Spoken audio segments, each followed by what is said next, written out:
오늘 마태복음 18장 21절부터 35절 말씀을 본문으로 용서하라 천국 백성들아 라는 제목으로 말씀을 나눌 겁니다. 용서하라 천국 백성들아. 오늘 비유의 말씀을 보면요, 좀 고소한 비유입니다. 용서 받았는데, 어마어마하게 용서를 받고 빚을 탕감 받았는데 나가서 그냥 바로 자기에게 조금 빚진 동료를 옥에 가두는 이 사람, 그냥 놔두면 안 되겠죠. 아니나 다를까 결국은 그 임금이, 그 왕이 이 사람, 말도 안 되는 이 인간을 야단을 칩니다. 야단을 치고 또 이 사람을 가만두지 않습니다. 옥에다 가둬놓습니다. 그러니까 속이 시원해요. 아주 재밌는, 그리고 속이 시원한, 뭔가 정의가 이루어진 비유처럼 들리는 그 1만 달란트 빚진 사람, 그 비유가 오늘 우리가 읽은 말씀입니다. 이 비유를 읽어보면요, 이 비유가 굉장히 과장이 심합니다. 어마어마한 과장이에요. 여기 보시면 회개할 때 1만 달란트 빚진 자를 데려온대요. 24절에 보시면 1만 달란트. 우리는 좀 감이 안 옵니다. 1만 달란트가 얼마일까 감이 잘 안 오시죠? 잠깐 계산을 하셔야 돼요. 한 달란트가 어느 정도 양이냐면요, 6천 데나리온이랍니다. 1만 달란트나 6천 데나리온이나 거기처럼 들리실 텐데, 한 데나리온은 얼마냐면요, 하루 품삯이라고 생각하시면 돼요. 그러니까 한 달란트는 6천 데나리온. 그러니 한 사람이 얼만큼 일해야 돼요? 6천일 일한 그 값이 한 달란트입니다. 그런데 그게 얼만큼이래요? 1만 달란트래요. 1만 달란트. 1만 일이면 어느 정도 될 것 같습니까? 1년에 이것저것 떼고 한 해가 300일이라고 그러면요, 300일이라고 그러면 만 일이 되려면 얼마가 돼야 되죠? 10년, 20년, 30년입니다. 그러니 1만 달란트는 어느 정도 되냐면요, 6천 명의 사람들이 30년 동안, 중간중간 쉬겠지만요, 이렇게 저렇게 쉬고 6천 명이 30년 일하면 돼요. 30년 일한 그 월급을 다 모으면 1만 달란트가 됩니다. 어마어마하죠? 아마 한 사람의 하루 품삯을 그냥 10만 원이라고 잡으면, 계산을 해보면 단순 계산하면 한 6조쯤 되고요. 하루 품삯이 20만 원으로 잡으면 12조쯤 됩니다. 어마어마한 돈이에요. 사실은 여기 이 임금한테 이 종 하나가 도대체 이만한 빚을 어떻게 졌을까 상상이 안 됩니다. 누가 빚을 져도 이만큼 빚진 사람이 있겠습니까? 그런데 이 종은 그만큼 빚을 졌대요. 예수님이 비유로 말씀하시면서 그냥 과장을 한 거예요. 어마어마하죠. 근데 탕감을 받습니다. 결국은 갚을 게 아무것도 없어요. 당연하죠. 자기를 팔고 철을 팔고 자식들을 판다고 해서 이 빚을 갚을 수가 있는 게 아니에요. 그러니 이 왕이, 이 임금이 그냥 불쌍히 여기는 것 하나로 이 사람을 그냥 돌려보내줍니다. 나가는데 자기 동관, 같은 종이에요. 같은 종 하나가, 친구 종이 자기한테 빚을 졌어요. 이 빚도 만만치는 않습니다. 100데나리온이에요. 100일치 월급입니다. 3달치 월급 생각하시면 돼요. 한 달 월급이 300만 원이라 그러면 한 1000만 원쯤 되는 돈입니다. 작은 돈은 아니에요. 이 돈을 빚진 사람 만나서요, 빚 갚으라고, 안 그러면 너 옥에 쳐넣는다고 하더니 결국은 빚을 못 갚으니까 갚겠다고 하는데도 옥에 가다 넣습니다. 사람들이 옆에서 도저히 보고 있을 수가 없죠. 민망하죠. 이런 일이 있을 수가 없어요. 그러니 왕에게 가서 알립니다. 당신이 1만 달란트 빚을 탕감해주고 그 종이 자기 동관 하나, 그냥 100데나리온 빚진 사람을 옥에 가뒀다고. 왕이 한번 용서해주고 한번 탕감해줬으면 상관없지라고 얘기하지 않으셔요. 불러옵니다. 불러오고 결국은 그 사람을 옥졸에게 붙입니다. 아마 이 사람은 나오지 못할 겁니다. 어떻게 1만 달란트를 갚겠습니까? 그리고 예수님이 그 비유의 마지막에 너희가 각각 중심으로 형제를 용서하지 아니하면 내 천부께서도 너희에게 이와 같이 하시리라 라는 비유의 말씀을 들려주십니다. 오늘 이 비유의 말씀을 잘 마음에 가져다 놓으세요. 예수님이 어마어마한 이야기를 하셔요. 1만 달란트 그리고 100데나리온입니다. 비교할 수 없는 이 어마어마한 차이가 예수님의 교훈에 나옵니다. 오늘 예수님이 이 교훈을 말씀하신 거 그냥 갑자기 얘기하신 건 아니에요. 앞에 베드로가 한번 묻습니다. 뭘 물었냐면요, 그때 베드로가 나와서 가로되 주여, 형제가 내게 죄를 범하면 몇 번이나 용서하여 주리까? 왜 갑자기 용서 얘기를 해요? 지난주 말씀 생각하시면 됩니다. 네 형제가 내게 죄를 범하거든 이라고 시작된 15절 말씀입니다. 내 형제가 내게 죄를 범하거든, 그냥 둘 수 없죠. 그러면 어떻게 해요? 그 사람에게 가서 상대해서 잘못했던 거 얘기해주고, 그래도 돌아오지 않으면, 그래서 돌아오면 좋은데 돌아오지 않으면 한두 사람을 데리고 가서 얘기를 하고, 그래도 안 되면 교회에게 말하고, 예수님께서 화해를 위해서 해야 되는 그 과정들을 아주 실질적으로 그리고 이상적으로 우리에게 말씀을 해주셨어요. 베드로가 그 얘기를 듣습니다. 그리고 오케이, 알겠습니다. 그렇게 하긴 할 텐데 몇 번이나 그 일을 해야 되나라는 게 궁금해요. 아마 이 말을 할 때 베드로가 자기 형제 안드레한테 뭐가 있었던 것 같기도 합니다. 안드레가 몇 번 용서를 빌었겠죠. 그리고서는 용서를 해줬는지도 모르겠어요. 그냥 상상입니다.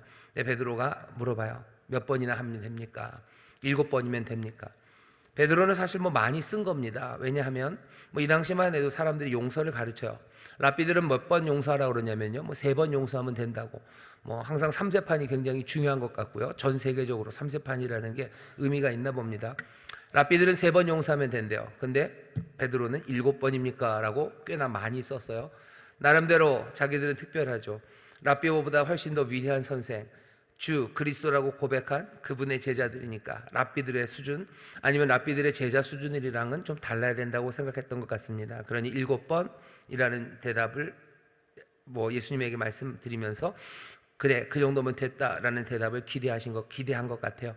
하지만 예수님은 베드로의 기대를 완전히 깨버리십니다. 그냥 7번이 아니라 7번씩 7번이라도 그렇게 그냥 곱하기를 하면 490번이에요. 어마어마한 숫자죠. 7번, 3번, 7번, 490번. 하지만 490번도 490번만은 아닐 겁니다. 훨씬 더 세기 어려운 숫자를 얘기하셔요. 그리고 나서 나오는 비유가 정말로 셀 수 없는 1만 달란트의 빚을 진 사람, 그 사람을 탕감해준 왕의 이야기, 그 이야기를 우리에게 들려줍니다. 오늘 우리가 읽은 말씀을 쭉 보면요, 예수님이 가르치려는 교훈, 우리가 배워야 될 것이 아주 그냥 분명해 보입니다. 비유의 말씀이 우리에게 알려주는 거예요. 뭐냐 하면 하나님이 우리에게 주신 은혜, 하나님이 우리를 용서하신 건 어마어마하게 커요. 그 어마어마하게 큰 은혜, 그 용서를 받은 사람들, 그러니 뭐 거기에서 조금 용서하는 거, 그건 아무것도 아닐 거예요. 그건 아무것도 아닐 겁니다. 우리에게 정말로 아주 특별한 죄인들이 있습니다. 심각한 죄인들이 있어요. 뭐 우리도 죄인입니다. 모두가 죄인이에요. 하지만 그럼에도 불구하고 우리랑 비교해 봤을 때 우리와는 비교할 수 없는 그런 죄인들이 있습니다. 분명히 그 차이가 있어요. 꽤 멉니다. 그 사람들과 우리가 차이가 멀어요. 하지만 하나님이 우리와 그 사람들을 보실 때 그 차이가 그렇게 굉장할까? 여기 1만 달란트를 왔다 갔다 하시는 분이에요. 그분 앞에 뭐 100데나리온이 아니면 뭐 50데나리온이 그 차이가 그렇게 대단하게 보일까? 하나님 앞에선 별것 아니에요. 별것 아닙니다. 그러니 그 두 가지를 합치면 어떤 결론이 와요? 우리에게 죄 지은 사람들, 우리에게 잘못한 사람들이 있을지라도 뭐 치밀어 오는 분노가 있겠죠. 하지만 그 분노를 꾹 참고 아무 일 없던 것처럼 그냥 그렇게 용서해라.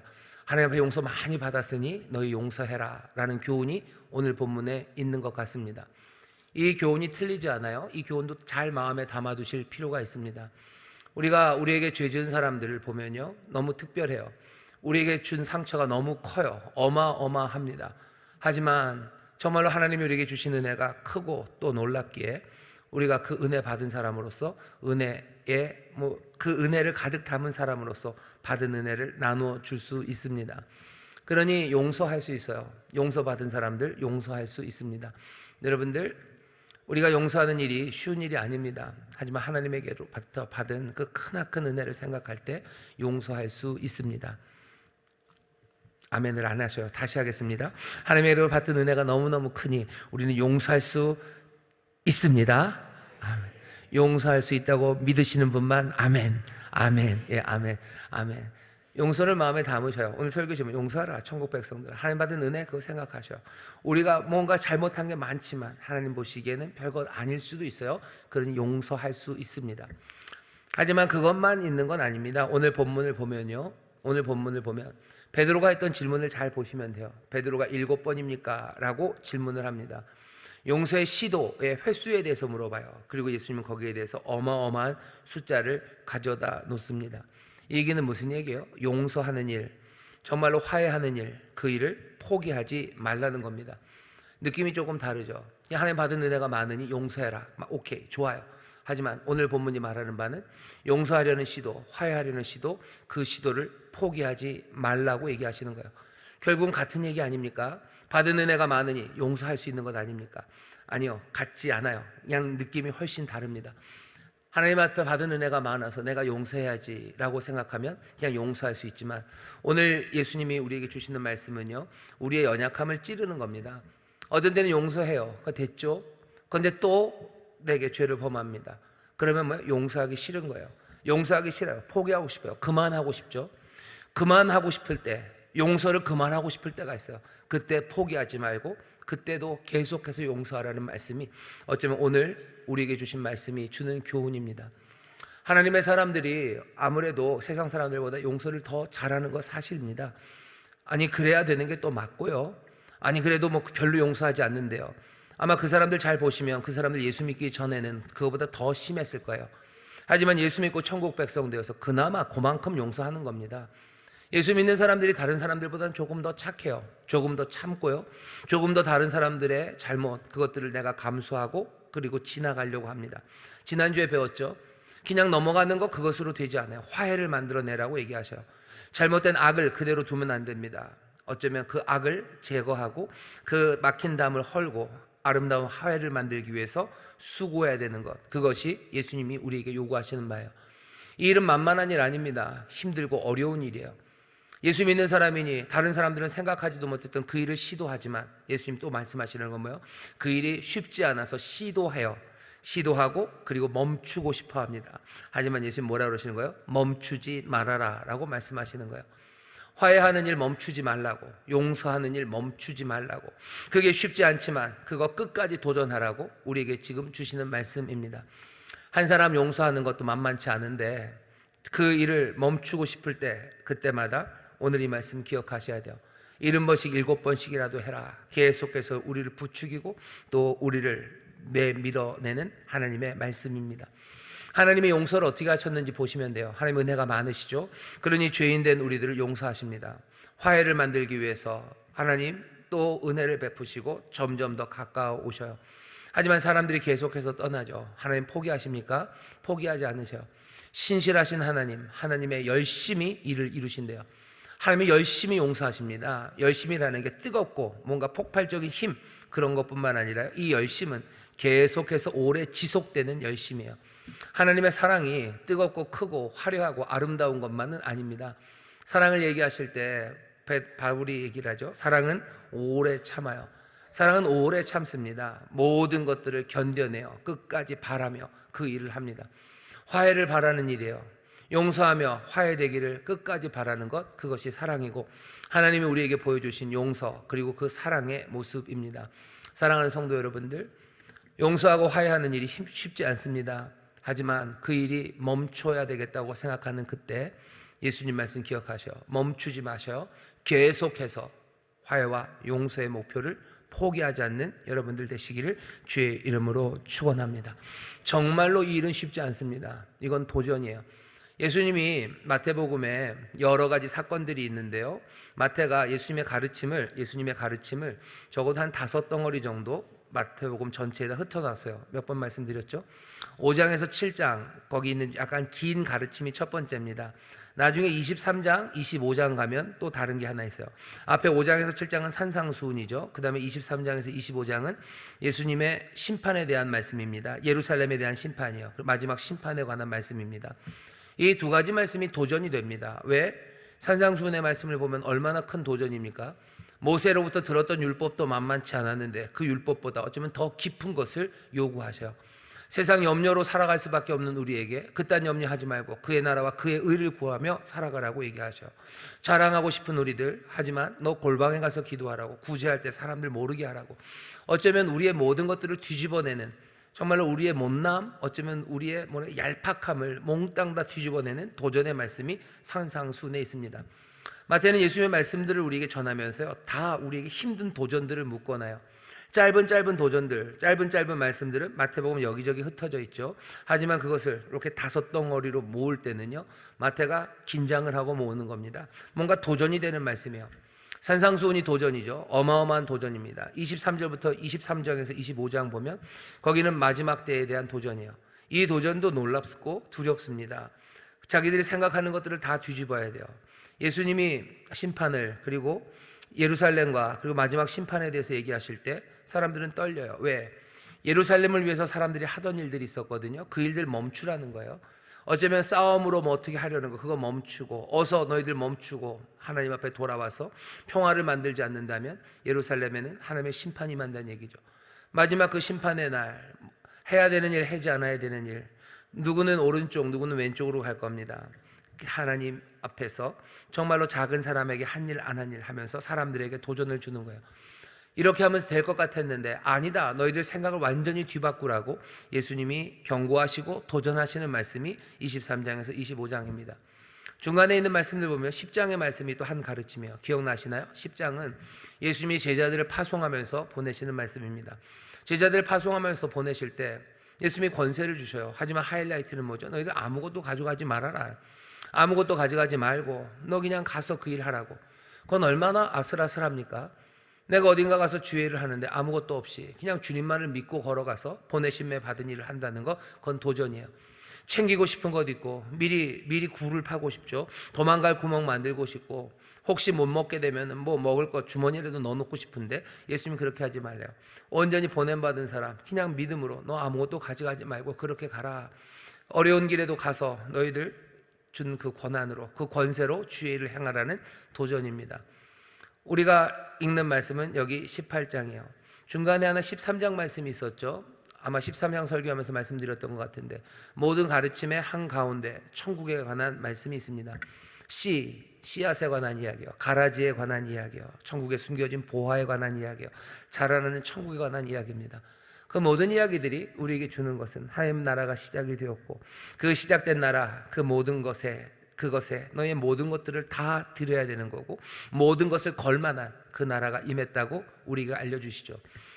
마태가 가져다 주는 모든 이 5개의 설교의 덩어리들은요, 몽땅 다 우리의 생각을 뒤집고 우리에게 도전하는 말씀입니다. 하나 남은 게 뭐예요? 18장, 오늘 우리가 읽은 이 말씀입니다. 18장의 도전은 어떤 도전입니까? 처음 시작서부터 어떻게 시작됐는지 기억나시나요? 제자들에게 예수님이 가르치시는 거는 제자들의 도전서부터, 질문서부터 시작됐습니다. 천국에서는 누가 큽니까? 라는 질문이었어요.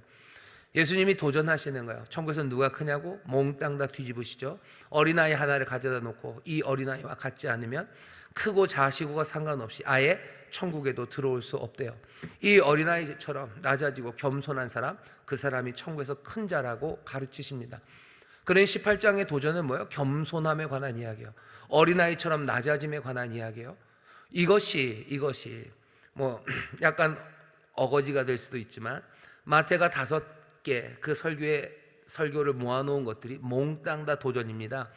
예루살렘이 무너지는 것, 거기 또 삶의 영원한 심판, 그 앞에서의 도전만큼이나 어쩌면 산상수훈이 했던 도전만큼이나 모든 것을 다 놓고 주를 따라야 되는 제자에 대한 도전이나 아니면 천국 비유, 보화처럼 모든 것들을 팔아 그것을 사야 된다는 도전만큼이나 여기 있는 이 18장의 이 도전이 마태가 보았을 때는 다른 것에 견주어서 뭔가 모자람이 없다고 생각하기 때문에 이 5개의 설교 모음 중에 하나 18장을 이 어린아이와 같이 되는 것, 여기에다 가져다 놓은 것이라고 생각합니다. 여기 용서라는 일은 만만한 일이 아니에요. 천국 백성들에게 지금 도전하는 일입니다. 용서하는 게 쉽습니까? 화해를 만드는 게 쉽습니까? 쉽지 않아요. 어쩌면 우리의 삶에서 여기 어디죠? 산상수훈에서 말씀하실 때 이미 한번 얘기하셨어요. 예수님이 주기도문을 가르치시면서 주기도문 안에 내용이 하나 있죠. 우리의 죄를 사하여 달라고, 우리가 형제의 죄를 사하는 것처럼 우리가 우리에게 죄진 자를 사하여 준 것 같이 우리의 죄를 사하라고, 그렇게 기도하라고 얘기하셔요. 그 기도 중에서도 나머지는 코멘트를 하지 않으십니다. 하지만 그 마지막 코멘트 하나는 주기도문을 다 가르친 다음에 그 뒤에 나온 건 뭐예요? 너희가 형제 용서하지 않으면 천부께서 용서하지 않는다. 그거 하나 덧붙이셔. 뭐 시험에 들지 말게 하시고 악에서 우리를 구하소서, 거기에다가도 코멘트 달 수 있어요. 그죠? 시험에 들지 않도록 너희들 조심해야 된다. 세상엔 이런저런 시험이 있다. 악에서 구해달라고 기도할 때 뭐 정치적인 악, 폭력의 악, 이런 것들 구해야 된다. 뭔가 코멘트를 붙일 수 있습니다. 하지만 예수님이 주기도문, 어쩌면 그 중요한 기도를 가르치시고요, 딱 하나 코멘트를 붙이시는 건 죄 사함 받는, 네가 네 형제를 용서하지 않으면 네 천부께서 용서하지 않는다라는 거, 그거 하나 덧붙여놨어요. 여기 18장엔 그거 빼놓은 겁니다. 그걸 빼놓으면서 지금 용서를 얘기하셔요. 용서를 얘기하시며 하나님 나라는 누가 들어간다고요? 어린아이와 같은 이가 아니면 천국에 들어갈 수 없다고 말합니다. 이건 우리에게 주시는 도전이에요. 이건 도전이에요. 중요하다고 생각하기 때문입니다. 교만한 것이, 그리고 오만한 그 삶이 우리를 넘어지게 하고 우리를 죄짓게 하는 그 선봉이 된다는 이야기를 우린 예전부터 들어봤어요. 우리가 하나님의 말씀대로 살아가고 하나님의 백성으로 살아가기에 제일 어려운 것, 어쩌면 하나 딱 뽑아 놓은 게 뭡니까? 여기 18장에 있는 어린아이와 같은 삶입니다. 왜 용서하기가 그렇게 어렵습니까? 왜 그렇게 용서하기가 어렵습니까? 어쩌면 우리가 어린아이와 같지 않기 때문입니다. 미안하다는 말 하기 싫어요. 그리고 용서한다는 말도 하기 싫습니다. 미안하다고 얘기하는 건 뭐예요? 내 연약함을 말해주는 거예요. 미안하게 뭘 미안해? 내가 갚아주면 될 거 아니야. 내가 갚을 수 있다고 생각하는 거죠. 아니, 내가 뭘 잘못한 게 있어. 그러니 미안하지 않아요. 다 나름대로 이유가 있죠. 난 합리적인 사람이고, 난 똑똑한 사람이고, 난 능력 있는 사람이에요. 그러니 나는 미안하다고 말할 필요 없죠. 내가 갚아주면 되는 거 아니야? 근데 내가 뭘 미안해 합니까? 용서한다고 말하는 거 쉽지 않아요. 용서한다라는 말, 내가 용서합니다라는 말은 쉽지 않은 게, 내가 그렇게 호락호락한 사람이라고 생각할까 봐 그런 거예요. 네가 나에게 준 데미지는 너무너무 커요. 왜? 나는 너무 귀하기 때문이요. 네가 내 자존심을 그냥 1cm 깎아낸 것 같지만 내 자존심의 1cm는 네 인생 전부보다 더 커요. 그러니 나는 절대 용서할 수 없죠. 내 삶이 이렇게 귀한데, 내 삶이 이렇게 귀한데 나에게 그렇게 상처 주고 내 것을 무너뜨린 것 절대로 네가 갚아낼 수 없어요. 왜? 나는 너무너무 값어치가 있는 사람이고 난 너무너무 중요한 사람이기 때문에 난 너를 용서할 수 없다고 생각하는 겁니다. 천국 백성들에게 얘기하시는 거예요. 어린아이와 같지 아니하면 하나님 나라에 들어올 수 없습니다. 용서가 어려워요. 화해하러 가는 게 어려워요. 미안하다고 말하는 게 어려워요. 예수님은 이게 엄청난 도전인 걸 아십니다. 그러니 그거 빼놓은 거예요. 우리가 천국 백성으로 살아가는 것, 정말로 하나님의 은혜 안에서, 하나님의 용서하심 안에서 하나님의 백성이 된 우리들이 이 용서라는 것이 얼마나 중요한지 생각을 못할 때가 얼마나 많은지 몰라요. 그냥 하나님 백성 되었으니까 하나님께 충성하고 하나님 앞에 예배 잘 드리고, 그죠? 하나님 앞에 예배 잘 드리고 뭐 하나님 말씀대로 열심히 봉사하고 그렇게 살면 되겠지. 그랬다면 마태가 그 예수님의 가르침 그 5덩어리 중에요, 열심으로 뭐 수고하는 이야기 하나 빼놨을 겁니다. 하지만 18장에 하나 빼놓은 이야기는 용서에 관한 이야기예요. 용서에 관한 이야기고 어린아이와 같이 되는 이야기, 그 이야기를 빼놓았습니다. 오늘 여기 주일 저녁에 모여 함께 예배하는 성도 여러분들이 천국 백성으로서 어찌 살아야 될지에 대한 기대들, 나는 하나님 나라 백성이니 이렇게 살아야 되겠다라는 어젠다들이 하나씩 있으실 거예요. 하지만 그 어젠다 중에 여기 용서라는 이 목록이 있는지 한번 살펴보셔야 돼요. 그리고 이 용서가 얼마나 어려운지 한번 다시 마음에 돌이켜 봐야 됩니다. 난 용서하는가? 나는 용서를 멈추는가? 이게 얼마나 싫었냐면 베드로는 숫자를 세는 거예요. 7번이면 됩니까? 7번이면 됩니까? 라고 묻는 건 뭐죠? 언제라도 도망갈 준비가 된 겁니다. 사실은 용서하기가 싫은 거죠. 용서하기 싫어요. 용서하라는 그 명령에서 벗어날 기회만 찾고 있는 겁니다. 그러면 사실은 용서한 게 아니죠. 그냥 복수를 미루고 있는 거죠. 그만 용서해도 된다라고 땅소리가 들리면 그때부터 난 용서하지 않고 복수할 거예요. 복수가 꼭 물리적인, 폭력적인 복수일 수도 있어요. 하지만 그것 아니라 내 마음의 분노를 끌어올리는 거고요, 내 마음에 모든 저주를 쏟아부을 수 있는 그 시간을 기다리고 있는 거죠. 베드로가 그렇게 하고 있습니다. 용서는 쉽지 않아요. 정말로 어렵습니다. 예수님이 우리에게 하시는 이 말씀, 오늘 이 밤에 용서하라 천국 백성들아.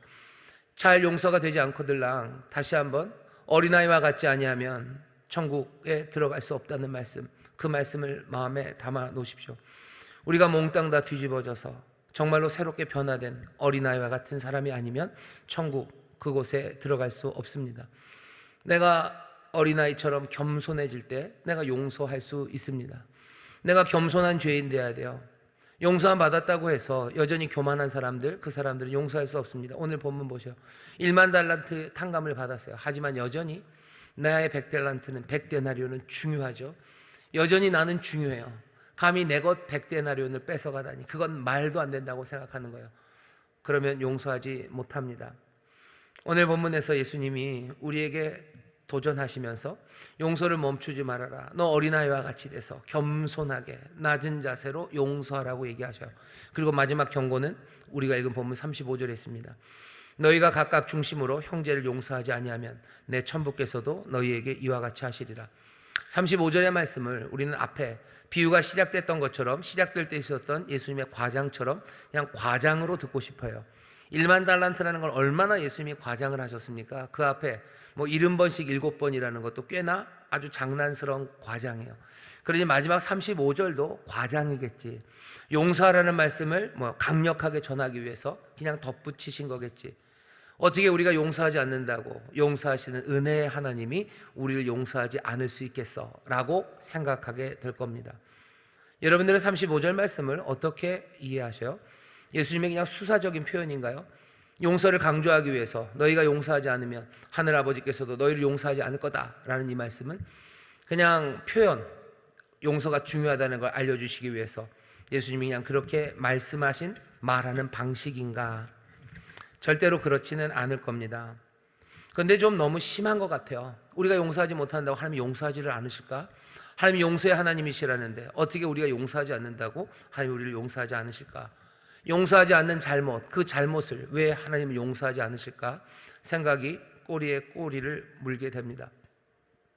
사실 35절 말씀은 좀 이상하게 들리는 건 사실이에요. 우리가 사람을 죽여도 하나님이 용서하십니다. 너희가 사람을 죽이면 난 용서하지 못하겠다, 그런 적 없으셔요. 너희가 사람을 5명 이상 죽이면 나는 너희를 용서하지 못한다, 그렇게 얘기하신 적도 없으셔요. 어쩌면 정말로 수많은 사람들을 죽인 아주 잔혹한 범죄자라도 하나님께서 용서하신다고 얘기하셔. 어쩌면 그 용서가 좀 너무 심하시네 싶을 만큼 하나님 용서하시는데 여기서 아주 단호하게 뭐라고 얘기하셔? 너희가 각각 중심으로 형제를 용서하지 아니하면 내가 너를 용서하지 않는데요. 이게 그렇게 큰 죄입니까? 사람을 몇백을 죽여도 하나님이 나를 용서하실 거예요. 우리는 그걸 믿습니다. 세상을 정말로 비열하게 살고 악독하게 살고 그냥 한 번도 착한 짓 안 하고 그냥 남 해코지 하려고만 살았던 사람도 하나님이 용서하신다는데 어떻게 남을 용서하지 않았다고? 남을 용서하지 않은 게 잘못이라면 잘못일 수 있겠지만 그 사람이 나에게 잘못한 게 있으니까 내가 용서하지 않는 것 아닙니까? 어쩌면 그 사람이 나한테 잘못한 게 크지 내가 그 사람 용서하지 않은 게 큽니까?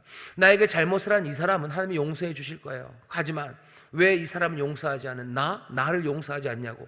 오늘 이 말씀이 너무나 이상해요. 뭔가 비례해도 맞지 않는 것 같아요. 그게 이렇게 큰일입니까? 라는 생각이 들어요. 그러니 우리가 마음으로 생각하는 거죠. 이건 그냥 과장인가 보다.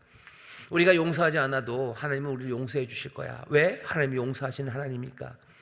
우리가 35절을 그냥 그런 식으로 뭉개고 넘어가고 싶어 합니다. 근데 예수님이 하시는 이 말씀이 뭉개고 넘어갈 수 있는 말인가? 예수님이 이 말씀을 그냥 뭉개고 지나가도 되는 그냥 수사적인 발언으로 하신 것 같지는 않아요. 그러면 뭡니까? 진짜입니까?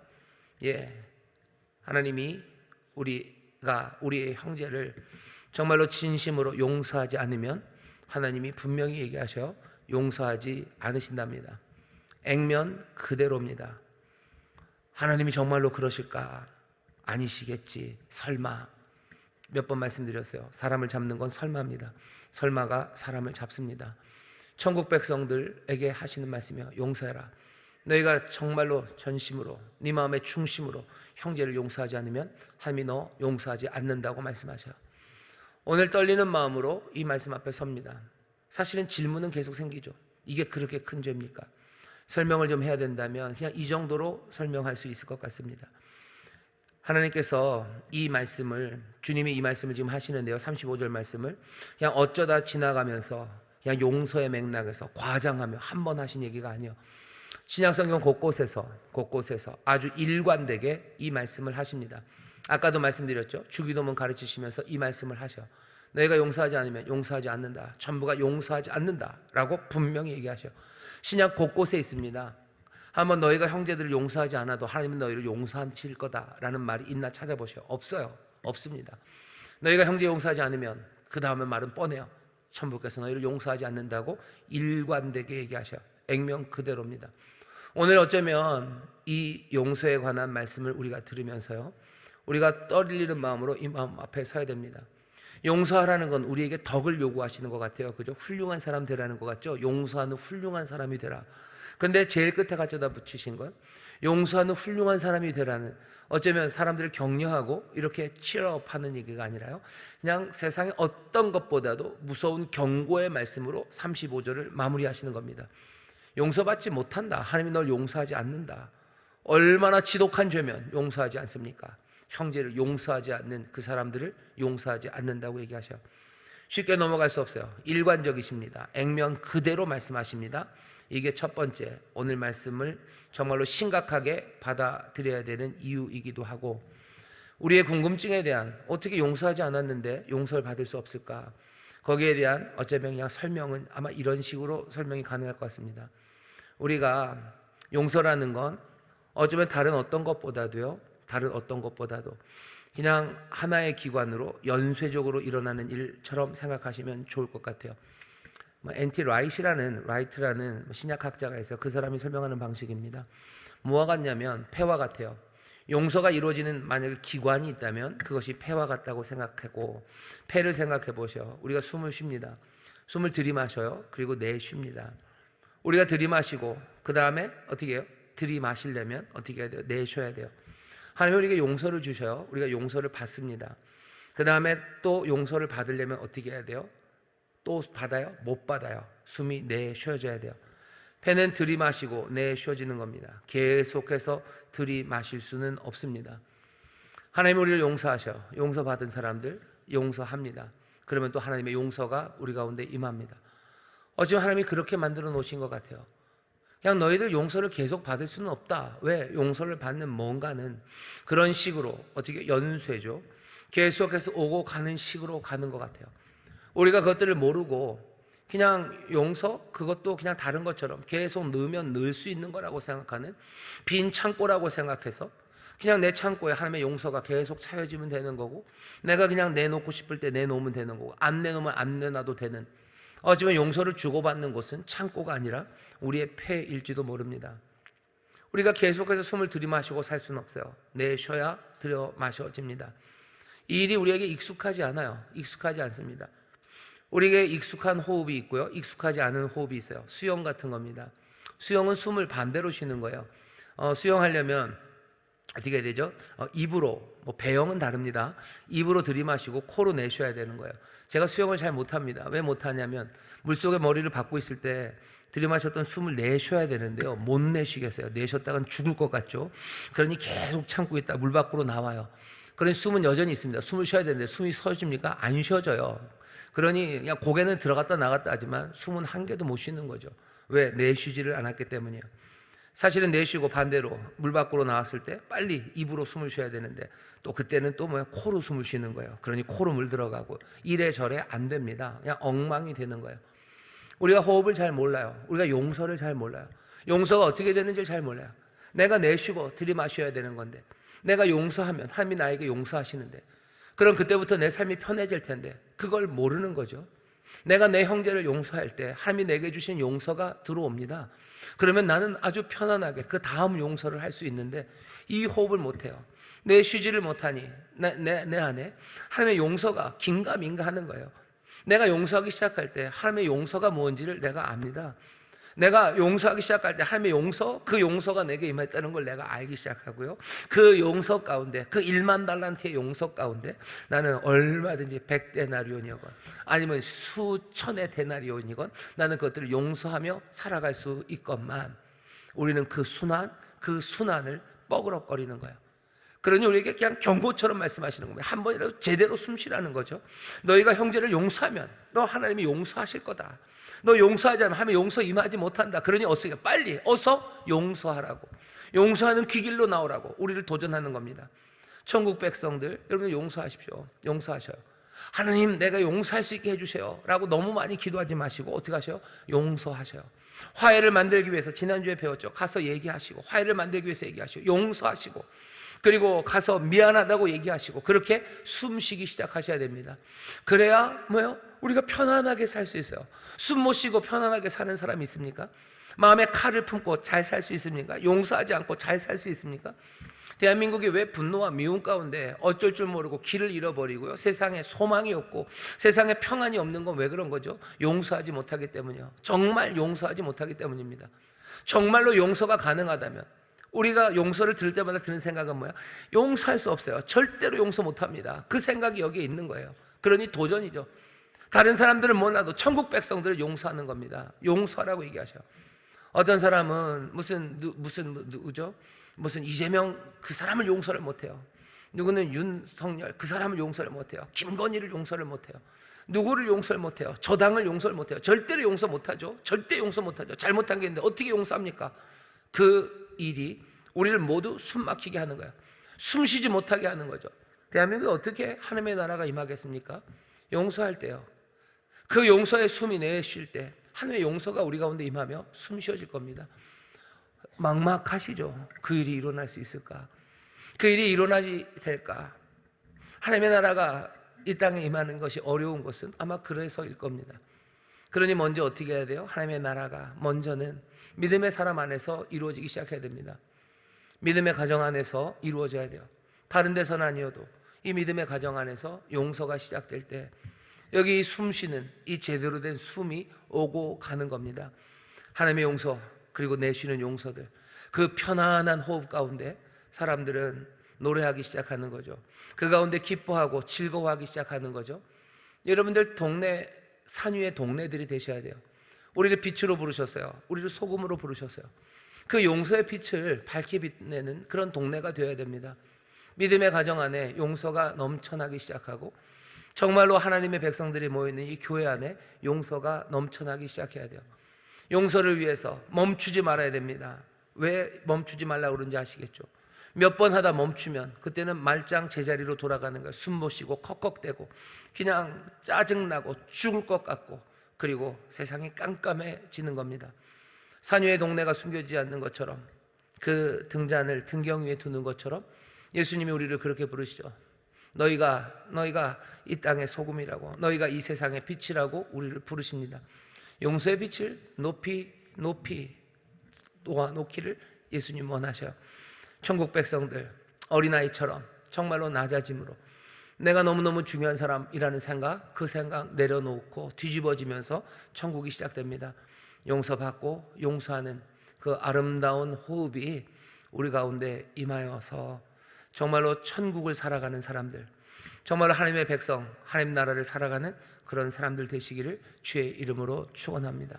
우리의 가정에 그 용서의 물결이, 용서의 호흡이 가득 차서 서로가 서로를 용서하는 가운데 하나님의 용서가 임하고 정말로 편안한 숨, 들숨과 날숨이 쉬어지기 시작하는, 어쩌면 성령의 바람이, 거룩한 바람이, 거룩한 호흡이 우리를 죄와 같고 진토와 같고 허무하고 가치 없던 우리의 삶을 생명이 되게 하고 하나님의 자녀가 되게 하는 그 놀라운 용서의 호흡이 우리 가운데 시작되기를 주의 이름으로 축원합니다.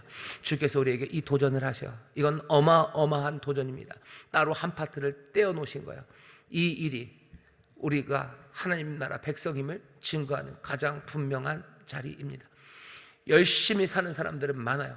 천국 백성들도 열심히 살고 세상 사람들도 열심히 삽니다. 부지런한 뜨거움으로 살아가는 사람, 천국 백성들도 뜨거움으로 살아가고 세상 사람들도 뜨거움으로 살아갑니다. 하지만 결정적인 차이는 어쩌면 다른 어느 것보다도 이 용서라는 것이 우리의 종 특질입니다. 천국 백성들은 용서합니다. 왜? 하나님의 용서하심, 하나님의 그 긍휼하심, 그 바람으로 시작된 하나님의 백성들이기 때문입니다. 이 용서의 특징이, 이 찬란함과 아름다움이, 이 평안함이, 그리고 이 복됨이 우리 교회 또 우리 모든 믿음의 가정에, 또 그래서 이 나라 이 민족 가운데 풍성하고 온전하게 임하게 되기를 주의 이름으로 축원합니다. 기도하겠습니다. 하나님 감사합니다. 오늘 용서라는 천국 백성들을 향한 놀라운 도전과 축복의 말씀을 우리가 듣사오니 주여, 우리가 어린아이 같이 되어 아버지 겸손하고 낮아져 하나님의 용서하심에 감격하며 또 형제들 사이에 용서와 화해를 만든 일을 멈추지 않는 하나님의 백성들 되게 하여 주옵소서. 우리가 용서하지 않으면 하나님의 용서 받을 수 없습니다. 용서하지 않으면 숨 쉴 수 없습니다. 살아갈 수 없습니다. 주님, 하나님의 백성으로서 우리에게 주신 이 놀랍고 아름다운 도전에 주여 모두가 다 함께 믿음으로 응답하며 성령의 도우심 또 정말로 하나님의 말씀 되신 예수 그리스도 그 분을 기억하며 용서의 일을 감당해내는 하나님 복된 자녀들, 복된 예수의 사람들 되게 하여 주옵소서. 아버지, 이 일이 세상에서 얼마나 바보같이 보이고 어리석어 보이겠습니까? 그러나 하나님이 하신 일이요, 내 주님께서 하신 일이오니 우리도 정말로 주님 따라가는 겸손함으로, 사랑으로 이 바보같이 보이는 이 일을, 이 어리석은 일을 하나님 함께 해나가는 하나님의 자녀들, 예수의 사람들 되게 하여 주옵소서. 감사드리며 예수님 이름으로 기도합나이다. 아멘.